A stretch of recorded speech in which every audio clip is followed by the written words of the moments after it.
30장 17절부터 21절까지의 말씀입니다. 출애굽기 30장 17절부터 21절까지의 말씀, 저와 여러분이 한 절씩 교독하고 마지막 절은 합독하도록 하겠습니다.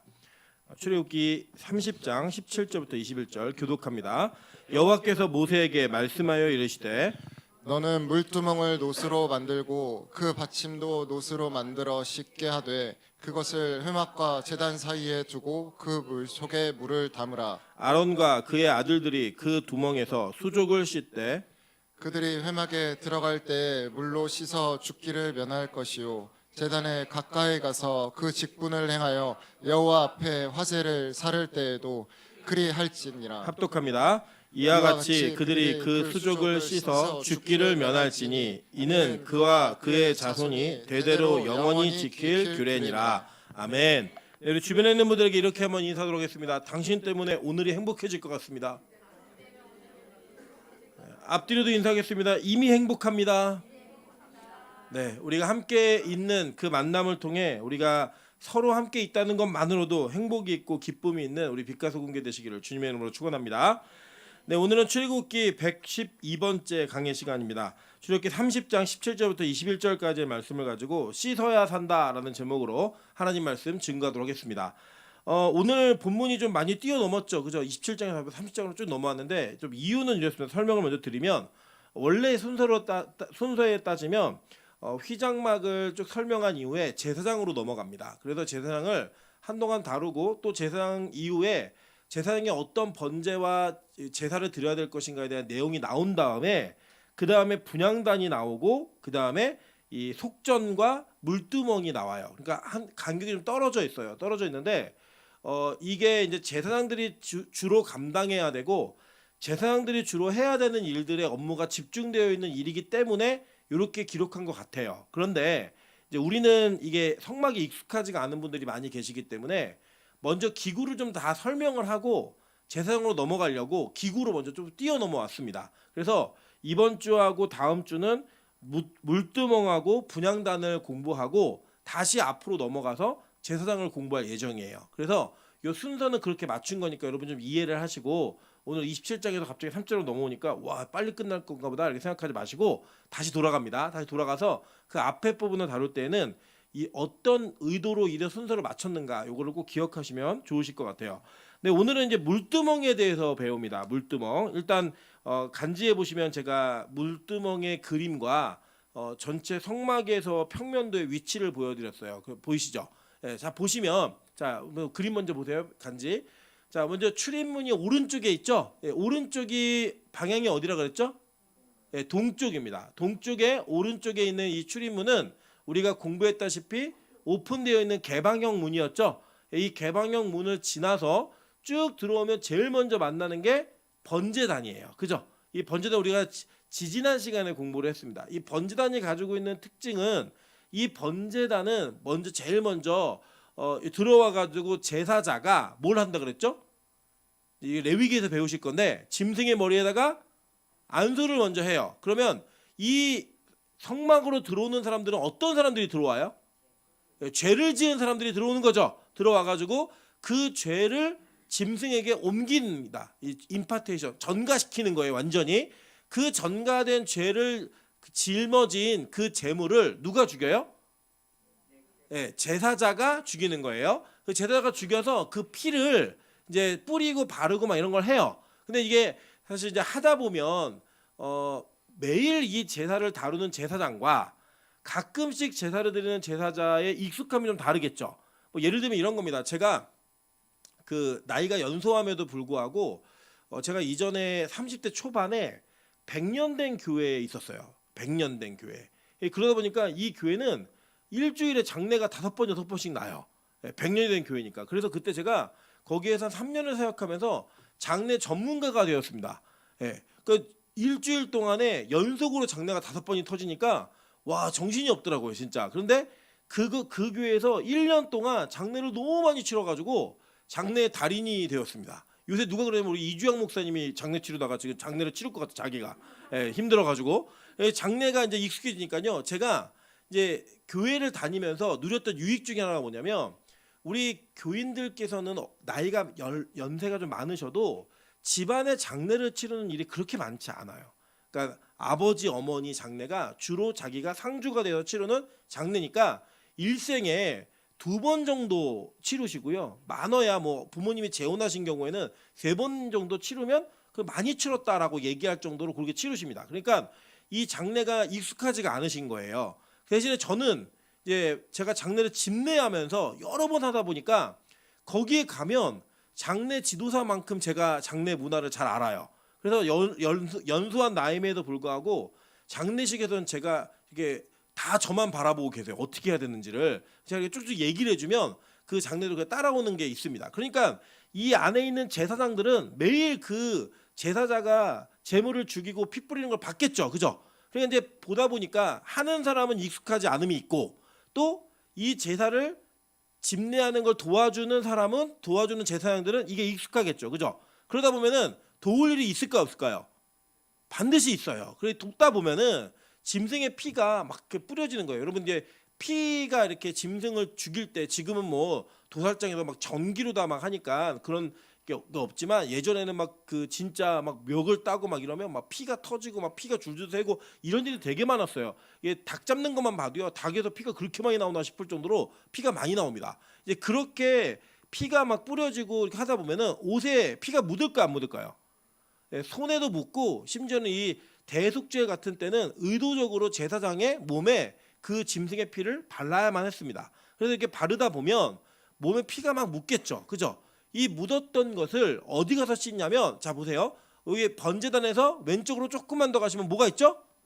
예, 물두멍이 있어요. 오늘 여러분 본문 읽으신 이 물두멍에 있는 물로다가 그 피를 씻어내는 거예요. 예, 닦아내는 겁니다. 그리고 이 물두멍의 기능은 여기에 주된 기능이 있음을 여러분 기억하셔야 돼요. 그럼에도 불구하고 이 물두멍은 성막 안에 있는 모든 기구 중에 가장 진술이 짧고 설명이 별로 없어요. 예. 그래서 그냥 아주 간단한 물품이었다라고 보시면 그렇게 어렵지 않을 것 같아요. 그래서 이제 요 내용들을 이제 한번 보시면요. 오늘 우리가 출애굽기 3장 읽었으니까 출애굽기 38장 8절에 이 물두멍을 어떻게 얘기하고 있나 한번 보도록 하겠습니다. 자, 읽겠습니다. 다 같이. 시작. 그가 노스로 물두멍을 만들고 그 받침도 노스로 하였으니 곧 회막문에서 수종 느는 여인들의 거울로 만들었더라. 자, 노스로 만들었는데 그 노시 원래는 뭐였어요? 거울이었어요, 거울. 여러분 그래서 제가 간지에 실어드렸는데요. 요게 기원전 800년에서 1000년 정도 전에 이집트의 여인들이 사용했던 거울이에요. 예, 노스로 만든 거울. 그리고 여러분 이게 뭐냐면 거기 이게 동그란 부분 있죠?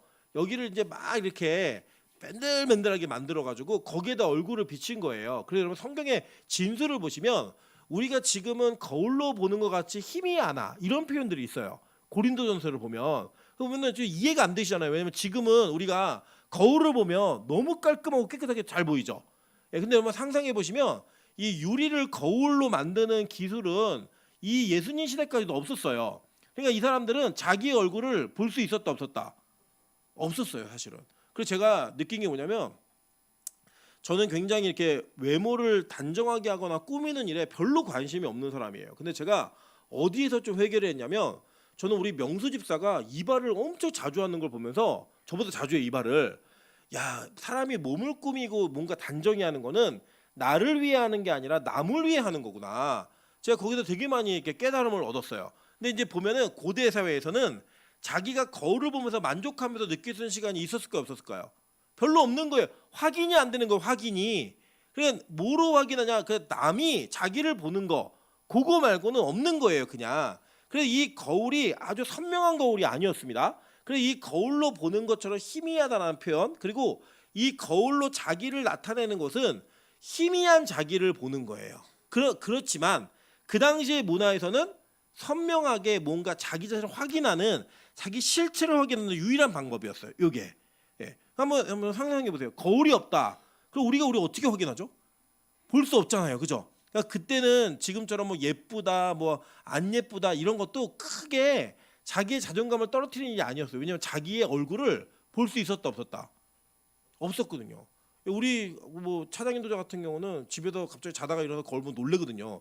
깜짝깜짝 놀래고 무서운 거 본 것 같은 느낌이 있고 그런데 우리는 지금 그런 일이 자주 경험하지만 이때는 그런 일이 없었던 시대였던 거예요. 그냥 자 그런데 어쨌든 그렇게 만들었는데 요게 성전으로 옮겨가면 조금 보실 필요가 있어요. 성전으로 옮겨가면 성전에서는 이 전체 성막의 물품을 소개할 때에 하나님이 막 다 크기를 고정해 놓으셨는데 이 성전에 가게 되면 이 물두멍만은 어마어마하게 커져요.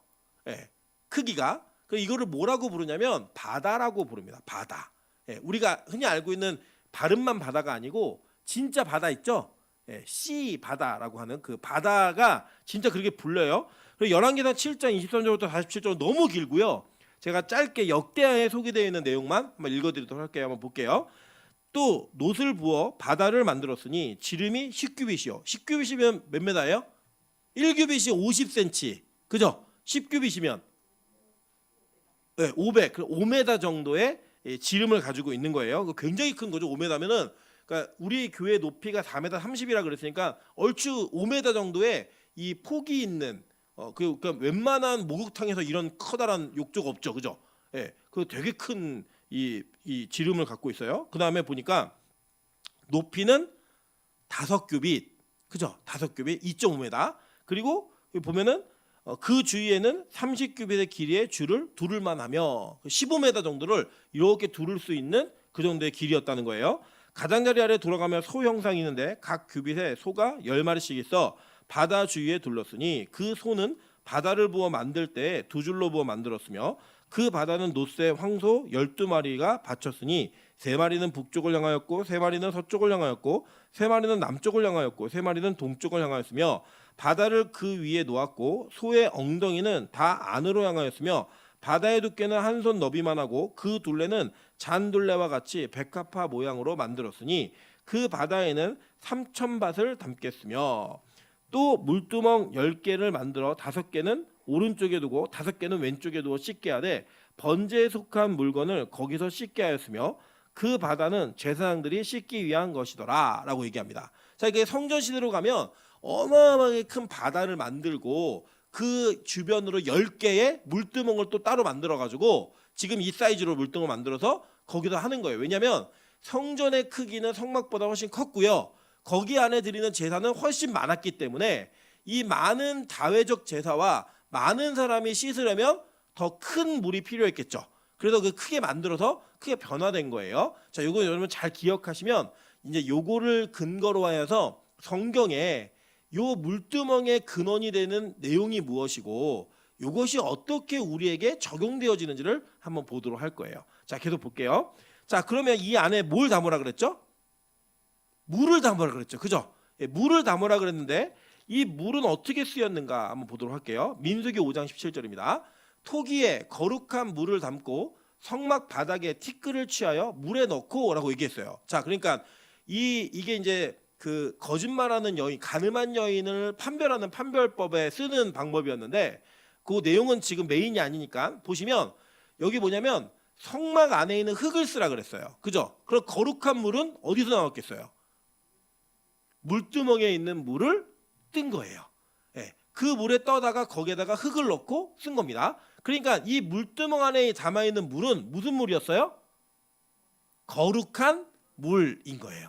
자, 이해되시죠? 그러니까 깨끗하게 만드는 거룩한 물이에요. 그래서 출애굽기 29장 4절부터 9절에 보시면 이 제사장들이 임명을 받을 때에 이 물로 몸을 씻어야만 했습니다. 한번 볼게요.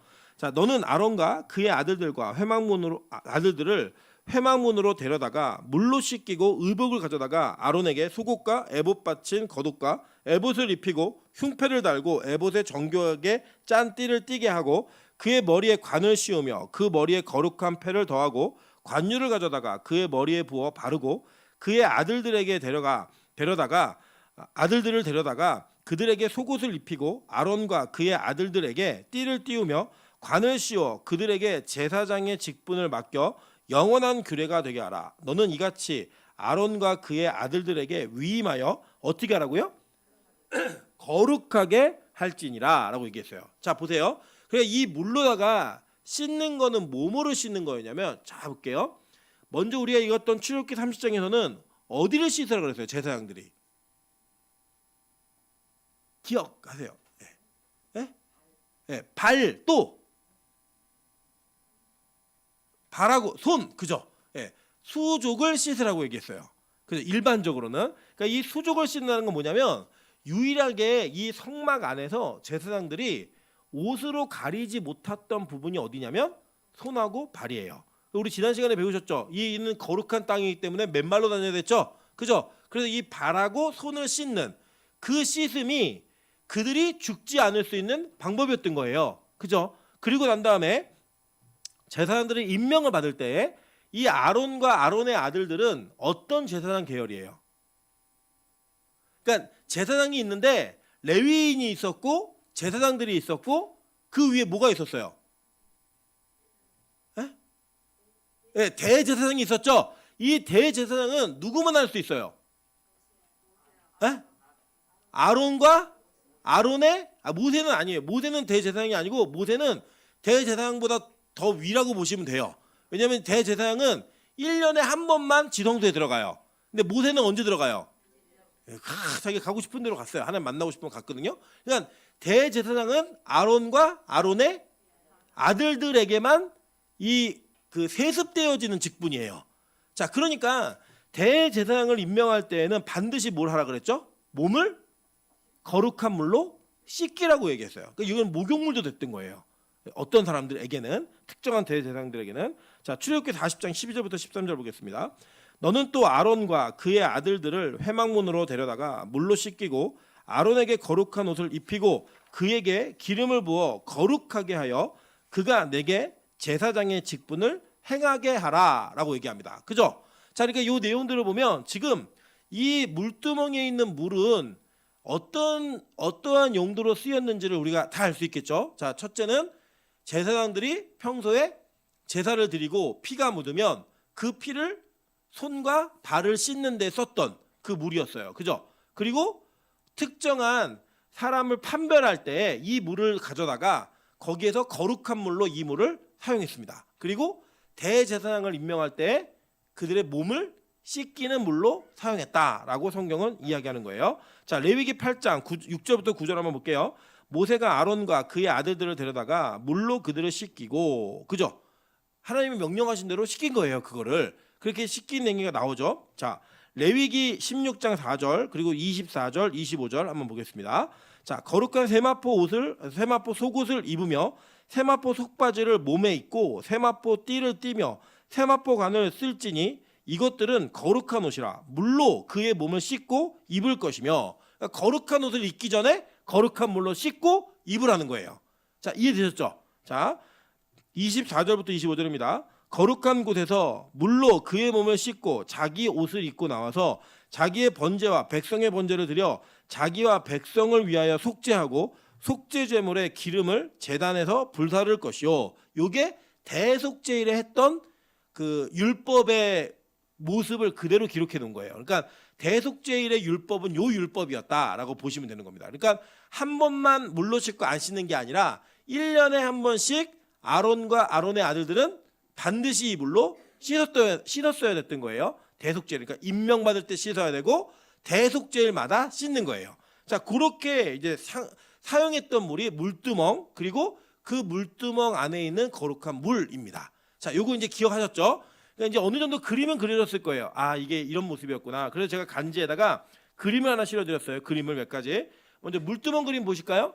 자, 이게 이제 상상으로 한 거예요. 이제 제가 볼 때는 조금 더 받침이 커야 되지 않을까 싶어요. 왜냐면 이런 형태의 그 물두멍은 자꾸 밀거나 이러면 넘어지기가 십상이죠.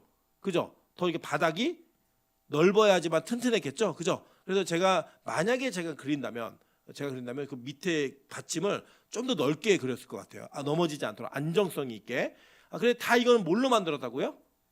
네, 노스로 만든 거예요. 그러니까 성막 안에서 쓰이는 그 물질 중에는 그 거룩의 정도로 따지면 하늘로 올라가면 올라갈수록 값어치 있는 걸 썼죠. 그리고 땅에 붙어 있을수록 값어치 없는 걸 썼는데 이 물두멍은 그렇게 값어치 있는 걸로 만든 건 아니에요. 어쨌든 간에. 자, 그런 다음에 여기 있는 물을 여기에다가 바로 씻는 게 아니었죠. 그죠? 어떻게 썼냐면 그림 거울 뒤에 예. 요거 보시면 자, 제사장들이 여기 있는 거를 토기, 대야나 이런 걸로 떠다가 뜬 물을 갖다가 쓴 거예요. 그죠? 그리고 여기 보면은 제사장 한 사람이 이렇게 물을 뜨고 있는 모습이 보이시죠?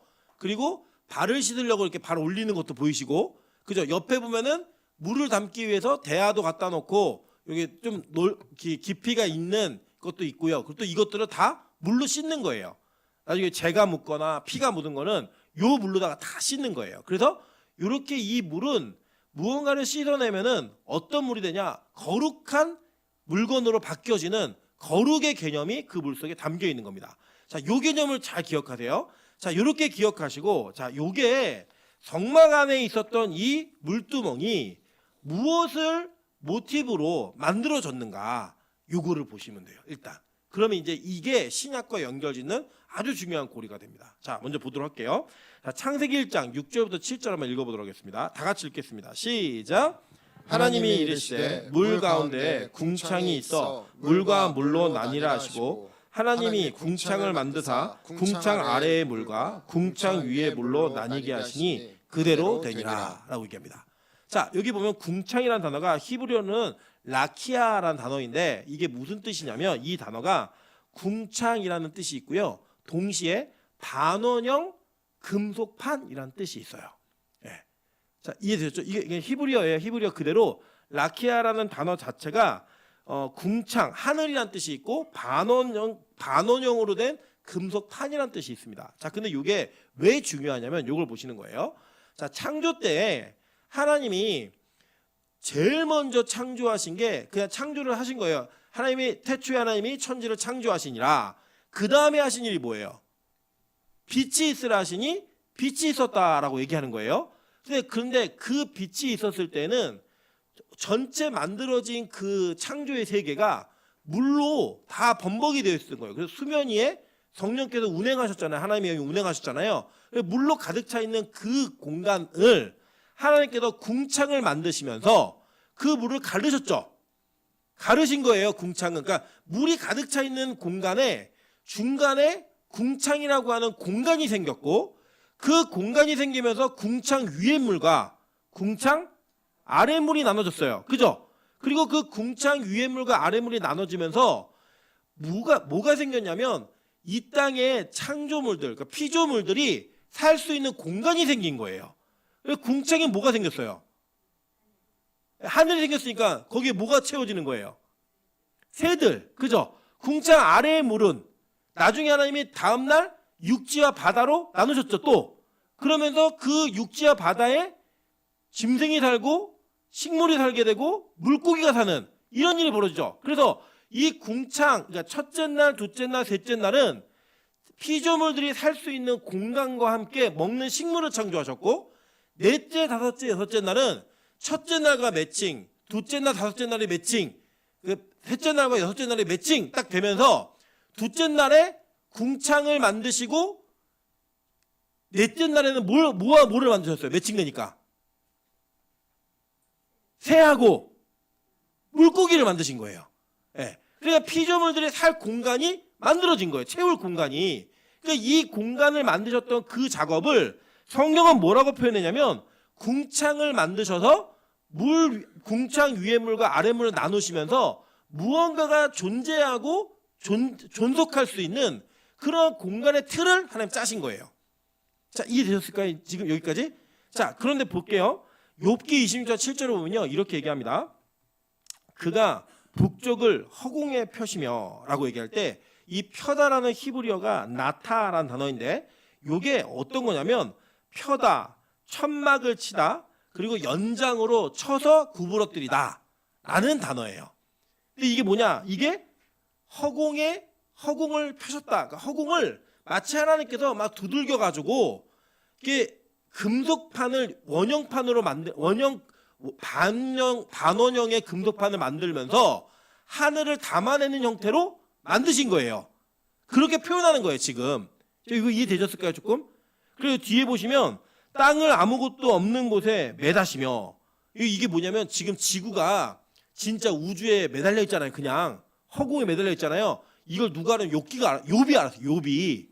그러니까 이게 성경이 얼마나 정확한 여러분 이거 아셔야 돼요. 진짜 과학적으로도 이게 보시면 정말 그 시대 사람들이 이해할 수 없는 단어를 쓴다니까요.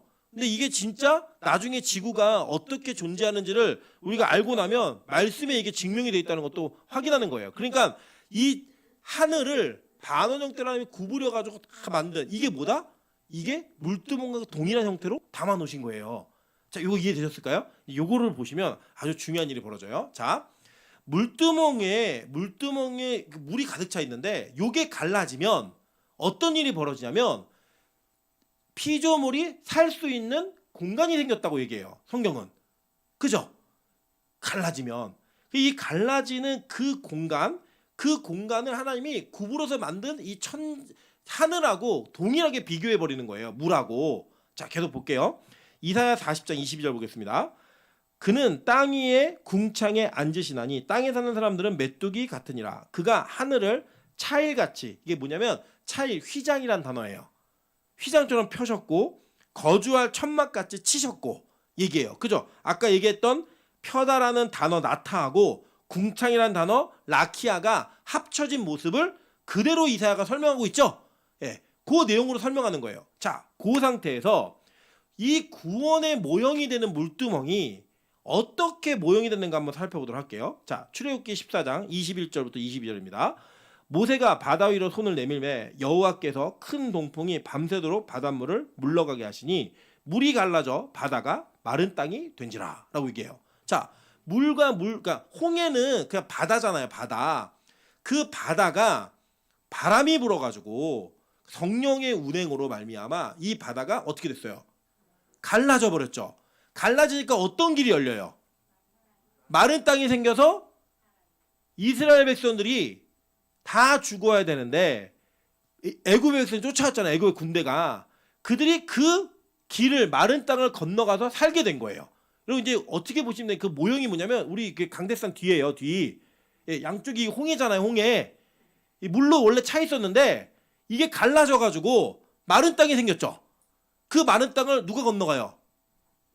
이스라엘 백성들이 건너간다고요. 그러면서 물 속으로 들어갔다가 올라오면서 이게 다시 창조되는 세례를 받는 거예요. 그리고 이게 왜 다시 창조되냐면, 자 보세요. 창세기에 보면 좀 어려우셔도 잘 이해만 되시면요 너무 신기해. 이게 창세기에 보면 하나님께서 이 땅에 비가 오기 시작한 거는 언제냐면 홍수 이후예요. 홍수 때부터 비가 오기 시작해갖고 홍수 이후에 바람도 불고 막 이런 게 막 생겨요. 계절도 생기고. 그리고 그 전에는 식물이 어떤 물을 먹고 살았냐면 그러니까 지면에 안개가 껴 있었다고 얘기해요. 그리고 지면에 안개가 껴 있으면 바닥은 축축해요, 안 축축해요? 축축한 게 맞는 거죠, 그죠? 그런데 이 바닥이 축축할 때 하나님이 사람을 만드시는데 사람을 만드는 흙이 마른 흙이에요. 단어가. 예. 하나님이 흙을 말려가지고 그 마른 흙으로 누굴 창조하셨다? 아담과 하와는 사실 이제 그 재료가 달라요. 그리고 여자를 남자 못 이겨요. 남자를 흑으로 만들었고 여자 뼈로 만들어갖고 못 이겨요. 근데 이게 어쨌든 흙으로 인간을 만드셨어요. 마른 땅으로. 그래서 마른 땅에서부터 사람이 올라와 버린 거예요. 이해되셨죠? 자, 그런데 한번 볼게요. 지금 만약에 우리가 이렇게 그냥 이렇게 지평선에서, 수평선이겠죠. 수평선에서 갈라진 이 홍해 사이로 사람이 걸어 올라오면 어떻게 올라올 거예요?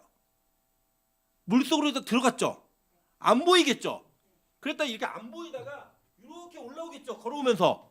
그러면 이게 마른 땅에서 사람이 올라오는 형태겠죠.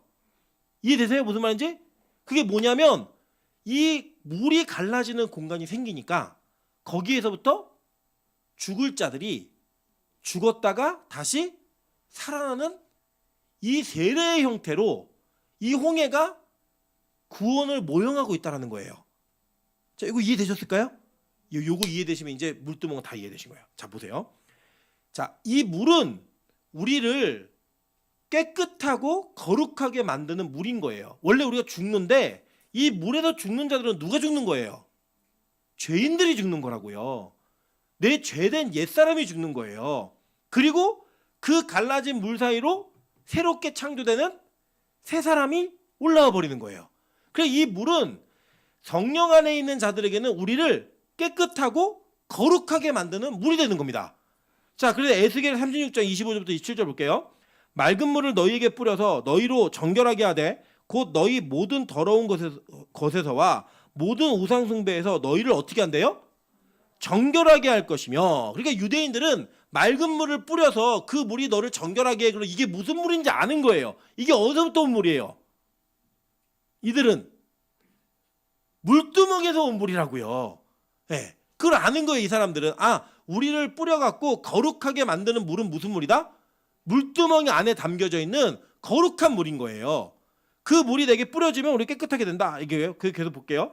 또 새 영을 너희 속에 두고 새 마음을 너희에게 주되 너희 육신에서 굳은 마음을 제거하고 부드러운 마음을 줄 것이며 또 내 영을 너희 속에 두어 너희로 내 율례를 행하게 하리니 너희가 내 규례를 지켜 행할지라 라고 얘기해요. 자, 이건 뭐냐면 옛날에는 이 맑은 물을 뿌리고 이걸로 씻어가고 깨끗하게 하는 걸 물두멍에 물로 했는데 이제 앞으로 어떻게 하시겠다는 거예요? 새 영을 너희에게 주셔가지고 너희의 마음 근원부터 아예 깨끗하고 정결하게 만들겠다는 거예요. 겉의 모습을 깨끗하게 하는 게 아니라 이게 구약의 예언인 거예요. 이해되시죠? 자, 그래서 신약의 바울은 홍해를 건넌 사건을 이렇게 해석하는 거예요. 고린도전서 10장 1절과 2절입니다. 다 같이 읽겠습니다. 시작. 형제들아 나는 너희가 알지 못하기를 원하지 아니하노니 우리 조상들이 다 구름 아래에 있고 바다 가운데로 지나며 모세에게 속하여 다 구름과 바다에서 세례를 받고. 자, 다 어디에서? 구름과 바다에서 뭘 받았대요? 세례를 받았다라고 얘기하는 거예요. 자, 그러니까 구름은 자 이제 그 홍수 때 궁창 위에 물이 다 쏟아졌잖아요. 그럼에도 불구하고 이 궁창 위에 물이 남아 있어요, 안 남아 있어요? 남아 있죠. 뭐로 남아 있어요? 그렇죠. 구름은 수분입니다. 구름으로 궁창 위에 물이 남아 있어요. 그리고 그 궁창 밑에서 구름 밑에서 다녔던 이스라엘 백성들을 성경은 뭐라고 표현하냐면 세례를 받았다고 표현하는 거예요. 이해되셨을까요? 자, 그리고 갈라진 물 사이로 지나갔던 홍해를 건너는 사건을 통해 바울은 그 홍해를 건너 이스라엘 백성들이 뭘 받았다고 얘기하는 거예요? 세례를 받았다고 얘기하는 거예요. 그러니까 지금도 여전히 신약에서 세례라는 단어를 쓸 때에는 이 물두멍과 궁창과 연관이 있는 단어로 쓴 거죠. 그죠? 그 모형이 그대로 드러난 거죠. 자, 그래서 보세요. 마가복음 1장 10절입니다. 그때 예수께서 갈릴리 나사렛으로부터 와서 요단강에서 요한에게 뭘 받으셨어요? 세례를 받으시고 곧 물에서 올라오실새 뭐가 갈라져요? 하늘이 갈라지는 거예요. 예. 하늘이 갈라짐과 성령이 비둘기같이 자기에게 내려오심을 보시더니 수면 위에 운행하시던 그 하나님의 영이 뭐예요? 성령이었잖아요. 이 성령의 사역으로 예수님의 세례가 하늘을 어떻게 했어요? 또 가르는 거예요. 그러면 하늘이 갈라지면 뭐가 생기겠어요? 아까 물이 갈라지니까 피조물이 살 공간이 생겼죠. 처소가 생겼단 말이에요. 살 처소가. 하늘이 갈라지면 우리가 살 처소가 열려버리는 거예요. 생기는 거예요. 그러니까 예수님의 세례가 이 물두멍에 일어난 이 모든 일들을 다 예표하면서 그 예표가 성취되는 모습으로 그대로 구원의 모형이 드러나는 거예요. 자, 볼게요. 자, 예수님이 이 물두멍을 그대로 성취한다는 것을 실제로 보여주세요. 볼게요. 요한복음 13장 4절부터 5절입니다. 저녁 잡수시던 자리에서 일어나 겉옷을 벗고 수건을 가져다가 허리에 두르시고 이 대야에 물을 떠서 제자들의 발을 씻으시고 그 두르신 수건으로 닦기를 시작하여 라고 얘기해요. 그죠? 근데 이 겉옷이라는 헬라어가 하마티온이라는 단어인데 이 하마티온이 어디에 쓰이냐면 예수님이 십자가에 달리셨을 때 예수님 옷을 나누잖아요. 제비 뽑아가지고 그 옷을 하마티온이라고 얘기해요. 그러니까 지금 예수님은 물두멍에 그 물을 떠다가 손과 발을 씻으면서 우리 제사장들이 자기 몸을 깨끗하게 했죠. 그렇게 한 것처럼 지금 예수님께서 누구를 씻겨주시는 거예요? 제자들의 발을 씻기시면서 물두멍에서 거룩한 물로 제사장들이 씻었던 그것을 반복하시는 거예요. 자, 그런데 여기서 베드로가 뭐라고 얘기하죠? 그럴 수 없다라고 얘기했더니 예수님이 야 이거 안 씻으면 너랑 나랑 상관없어. 그랬더니 베드로가 뭐라고 얘기해요? 아우 나 목욕시켜주세요라고 얘기했단 말이에요.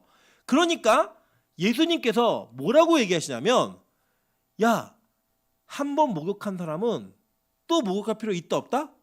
없다라고 얘기해요. 구약의 제사장들은 임명받을 때 목욕을 해야 됐고 속죄일마다 목욕을 해야 됐어요. 근데 이 예수님이 이 겉옷을 벗으시는 장면을 통해 이 세족식과 십자가의 사건이 연관이 있다라고 설명하시는 거예요 지금. 그러면서 요게 연결이 되면 너 또 목욕할 필요 있다 없다? 없다는 거예요. 이제는 뭐만 하면 된다? 손발만 씻으면 된다는 거예요. 더 이상은 그 단번에 제대로 끝나기 때문에. 그래서 번제단하고 물두멍하고 붙어있는 거예요.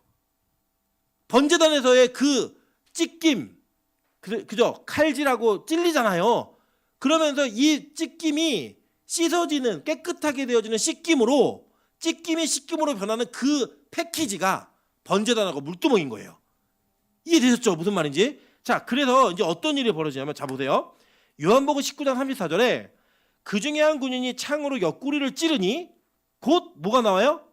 피와 물이 나오는 거예요. 물이. 자, 우리 옆구리는 우리 배우셨으니까 설명만 드릴게요. 자, 아담이 잠을 들었는데 아담의 옆구리를 찢어서 하나님이 거기서 뭘 꺼내세요? 갈빗대를 꺼내셨죠? 그래서 뭐가 만들어져요? 여자가 만들어졌다고요. 여자 하와가. 그런데 이 남자와 여자와의 관계를 바울은 뭐라고 해석했어요? 교회와 그러니까 예수 그리스도와 교회와의 관계인데 역할이 교회는 여자예요, 남자예요? 여자. 그죠? 요새 찬이가 이제 여자 남자를 배우고 있거든요. 엄마랑 찬이는 그럼 여자 이렇게 얘기해요. 예, 다시 교회는 여자. 그죠? 그러면 예수님은 남자. 그죠? 이거예요. 신랑의 옆구리가 찢어지면서 신부가 만들어지는 거예요. 그죠? 그런데 이 십자가에서 예수님의 옆구리가 찢어지면서 거기서 물과 피가 나오면서 씻김받은 죄사함을 얻은 뭐가 탄생하는 거예요? 교회가 탄생하는 거예요. 이해되시죠? 거기에 이제 지금 피와 뭐가 있어요? 물이 나오는 거예요. 자, 번제단을 지날 때 뭐가 터져요? 피가 터지죠? 그죠? 피가 막 난사되잖아요. 막 피가 막 뿜어지잖아요. 그 피가 뿜어진 거를 뭘로 씻어내요? 물로 씻어내잖아요. 그 피와 물. 그래서 이 순서를 그대로 성경이 기록하고 있는 거예요. 요게 성막에 이 번제단과 물두멍이 어떻게 예수에게 그대로 적용돼서 성취되는가, 이걸 보여주는 거라고요. 안 재밌으세요? 야, 이게 재밌으셔야 되는데. 자 보세요. 그래서 이제 더 이상 예수님은 우리가 겉으로 씻는 행위가 우리를 깨끗하게 한다고 얘기하지 않으시는 거예요. 마태복음 15장 19절부터 20절입니다. 마음에서 나오는 것은 악한 생각과 살인과 간음과 음란과 도둑질과 거짓 증언과 비방이니 이런 것들이 사람을 더럽게 하는 것이요 씻지 않은 손으로 먹는 것은 사람을 더럽게 하지 못하느니라 라고 얘기했어요. 자, 이게 뭐냐면 예수님의 제자들이 손을 씻지 않고 밥을 먹는 걸 보면서 바리새인들이 막 힐난을 해요. 야, 손 씻고 먹어야지. 너 율법도 안 지켜. 이게 율법이었어요. 손 씻고 먹는 게. 이 손을 씻고 발을 씻는 율법은 어디로부터 기인했냐면 이 물두멍으로부터 기인한 거예요. 원래는 제사장들만 했었는데 이거를 보편화시켜가지고 일반 사람들도 다 손 씻고 발 씻어야 정결하게 됐다라고 얘기했다고요. 그래서 예수님을 초청한 바리새인 시몬이 예수님 발 씻을 물도 안 주니까 누가 그 발을 씻겨요? 마리아가 향유옥합을 깨가지고 얘들 발을 막 닦이잖아요. 그 장면을 보면 거기에서 너는 나한테 발 씻을 물도 안 줬잖아 라고 예수님이 그 바리새인 시몬을 힐난하세요. 야단치신다고요. 그게 그 당시에 율법의 아주 전형적인 형태였어요. 그런데 제자들이 이거 씻지 않은 손으로 먹는 걸 보면서 왜 안 씻고 먹지? 그랬더니 예수님이 얘기하시는 거예요. 야, 손이 더러워서 더러운 걸 손으로 뭘 먹는다고 몸이 더러워지는 게 아니야. 우리 먹는 거 다 뒤로 나가. 배설물로 나가고 진짜 깨끗한 거는 우리 안에, 진짜 더러운 거는 너네 안에서 나오는 거야. 이게 깨끗해져야 다 깨끗해지는 거야. 이 얘기를 지금 가르치시는 거예요. 근데 이거를 지금 뭘로 완성하신다? 십자가로 완성하시는 거예요. 그 피와 물로 우리를 깨끗하게 씻음으로 말미암아 이걸 완성하시는 거라고요. 그러니까 예수님의 십자가는 아이고 내가 얘네들 하도 말 안 들으니까 이렇게라도 해가지고 좀 감동시켜야겠다 이러고 지신 게 아니에요. 여러분 이 십자가는 예수 그리스도가 우리가 율법에 맞추어서 깨끗함을 얻어야 되는데 그 율법의 온전함을 이루시기 위해 반드시 필요했던 거고 반드시 옆구리가 찢겨서 피와 물이 쏟아져야 돼요. 그래야지만 그 씻김이 구약의 율법에 저촉되지 않고 완전함을 이룰 수 있는 율법이었던 거예요. 그래서 복음은 율법 안에 있어요. 복음과 율법이 부딪히는 게 아니에요. 이 복음은 율법 안에서 온전함을 이루게 하는 겁니다. 그래서 여러분 지금 사순절 기간이라고 막 금식하고 막 머리도 잘 안 깎고 막 이런 분들 계시잖아요. 그 쓸데없는 짓이에요. 쓸데없는 짓. 왜 쓸데없는 짓이냐? 예수 그리스도가 이러한 그 십자가와 그 십자가에서 물과 피를 쏟으시는 그 장면으로 우리가 스스로 깨끗하게 매번 반복해야 되는 모든 제사의 율법을 단번에 이루신 거예요. 단번에. 아멘? 그래서 우리는 더 이상 목욕할 필요 있다 없다? 없어요. 우리는 뭐만 하면 되냐? 이제 우리는 우리가 그 몸이 씻겨진 자임에도 불구하고 여전히 죄를 지으며 산다고요. 그 죄의 문제를 해결하는 손과 발에 그 죄의 문제만 씻어내면 우리는 영원한 깨끗함 안에 거하는 자가 되는 거예요. 이거를 그냥 내가 이번 주에 가서 회개해야지 이렇게 아는 것과 이게 물두멍의 은혜로부터 오는 거구나 이걸 아는 건 정말 큰 차이가 있어요. 저는 우리 빛가서공교회가 이 율법에 대한 근거와 확신을 가지고 복음의 기쁨을 누리시길 소망합니다. 이게 물두멍 안에 있는 그 장면이었던 거예요. 그래서 보세요. 에베소서 5장 25절부터 27절 볼게요. 남편들아 아내 사랑하기를 그리스도께서 교회를 사랑하시고 그 교회를 위하여 자신을 주신 같이 하라라고 얘기했어요. 이는 곧 물로 씻어 말씀으로 깨끗하게 하사 거룩하게 하시고 이거예요. 그러니까 지금 여러분이 이 물두멍에서 물로 씻는 그 행위는 진짜 물이 나오는 걸 씻어야 돼요? 그게 아니라 뭘로요? 말씀으로. 그러니까 지금 여러분의 물두멍의 예배는 어떤 예배예요? 말씀으로 여러분이 깨끗하게 회개감이 있는 그 예배가 물두멍의 예배인 거예요. 그래서 여러분 우리는 이 예배를 우리의 죄 씻음의 예배로 드리는 겁니다. 죄가 씻어지는 예배로 드리는 거예요. 사순절을 지킨다고 씻어지는 게 아니라 이 말씀이 우리를 씻긴다라고 믿으면 되는 거예요. 그래서 말씀이 나를 이기는 거예요. 말씀이 나를 이겨야지만 깨끗함이 얻어지는 거예요. 그래서 그냥 들리든 말든 이게 아니라 예배에 참석했다고 되는 게 아니라 이 말씀이 나를 뚫고 지나가야 돼요. 이 말씀이 나를 씻어내고 지나가야 된다고요. 그러면 이제 어떤 일이 벌어지냐? 자 보세요. 아까 이 물두멍을 뭘로 만들었다고 그랬죠? 놋. 무슨 놋? 여자들의 거울. 그죠? 거울로 만들었어요. 그죠? 거울로 만들었는데 나중에 그 거울에 이 만든 물두멍이 하늘을 담고 있는 궁창이라고 표현했죠. 그죠? 이게 어떻게 성취되나 볼게요. 자, 계시록 15장 2절부터 3절입니다. 또 내가 보니 불이 섞인 유리바다와 같은 것이 있고, 그죠? 유리바다, 유리예요, 그죠? 유리로 비춰지는 바다가 있는 거예요. 자, 거기 보니까 짐승과 그의 우상과 그의 이름의 수를 이기고 벗어난 자들이 유리바닷가에 서서 하나님의 검은고를 가지고 하나님의 종 모세의 노래, 어린 양의 노래를 불러 모세와 예수의 노래를 부른다는 거예요. 그죠? 근데 이게 어디에? 유리바다. 바다 아까 이 물두멍이 커지면 뭐였어요? 바다였죠. 그리고 이걸 유리로 만들었어요. 그러면 이게 다 비치겠죠. 그 거울의 재질이 지금 계시록에서 성취가 되면서 거기에서 우리가 노래한다는 거예요. 누구를 노래해요? 오늘 봤던 성막에서의 모세의 노래와, 그죠? 그 모세의 율법이 성취되었던 예수의 노래를 함께 부르는 거예요. 그래서 구약을 이해해야지만 신약의 복음이 여러분에게 진짜 복음으로 다가옵니다. 여러분 이게 물두멍이 사실 할 게 너무 많은데 제가 이게 진도를 너무 못 나가면은 이게 출애굽기만 하다가 은퇴하게 생겨가지고 이게 줄인 거예요. 줄인 건데 보세요. 이 노래가 불러지는데 이르되 주 하나님 곧 전능하신 이시여 하시는 일이 크고 놀라우시도다. 만국의 왕이시여 주의 길이 의롭고 참되시도다. 이 노래를 부른다는 거예요. 왜요? 내 힘이 아니라 하나님의 은혜로 말미암아 깨끗하게 되어진 자들이 야 구약의 율법에 이 물두멍의 율법은 모세 율법이죠. 이 모세 율법이 예수의 십자가로 성취된 거를 천국까지가 보이는 거예요. 이걸 깨달은 성도들이 와 주의 길이 의롭고 참되도다 얘기하면서 막 감격하면서 그 노래와 찬양을 하는 모습이 바로 이 계시록의 모습인 거예요. 여러분 저는요 우리 계시록의 그 노래가 지금 우리 빛과 소금에서 들려지고 불려지기를 소망합니다. 여러분 그냥 예수 믿으면 구원받아. 여러분 그렇게 구원받는다고요? 아니에요. 여러분 잘 보세요. 세례 요한이 평생 외쳤던 게 뭐냐면 회개하라 천국에 가까웠느냐 이거예요. 딱 하나. 예수 천남 불신적 이거였다고요. 그런데 그게 완전했어요? 아니에요. 그러면 예수님 오실 필요가 없잖아요. 예수님이 그 뒤에 오시고 내 뒤에 오시는 이가 너희를 구원하실 거라 얘기했단 말이에요. 그렇게 온 예수가 이 땅에 오셔서 하신 일들을 보니까 이 일들이 다 뭘 성취하는 거예요? 구약의 율법을 성취해내는 거예요.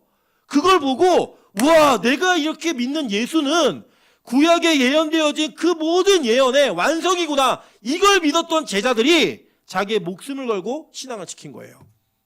자기의 생명을 걸고 신앙을 지킨 거라고요. 왜요? 예언이 맞았으니까. 예언이 진짜 맞았으니까. 여러분 예를 들어 이러지 않겠어요? 예를 들면 어떤 부부가 막 헤어질 위기에 있는 거예요. 막 이게 진짜 나랑 사는 애가 맞나? 나랑 사는 여자가 맞나? 나랑 사는 남자가 맞나? 막 헤어질 위기가 있는 거예요. 근데 이 두 사람이 헤어지려고 막 짐을 정리하다가 이 짐을 정리하는 중에 자신들의 각각의 증조 할아버지가 썼던 편지를 발견한 거예요. 그 편지에 내가 지금 사는 남편의 이름과 내가 지금 사는 부인의 이름이 쓰여져 있고 너희가 몇 년도에 이런 이혼의 위기가 있는데 잘 극복하고 다시 살 거야 라는 내용이 써 있어요. 그렇게 만약에 그걸 발견한다면 헤어질 수 있어요 없어요? 이건 못 헤어지는 거예요. 이거는 우와 예언이 우리 증조할아버지가 내가 태어나기 전에 이런 걸 써놨다고? 우리 증조할아버지가 내 남편의 이름을 내가 태어나기 전에 써놨어? 그걸 보면서 이건 운명이네. 못 헤어지는 거예요. 그리고 어려운 분들은 가서 위조하세요. 막 쓰세요. 증조할아버지 쓴 것처럼. 근데 보세요. 성경에 예수 그리스도가 이렇게 너희들을 죄를 씻고 깨끗하게 할 거라는 예언이 여러분 예수님의 십자가 사건이 있기 1500년 전에 쓰여진 거예요. 그죠?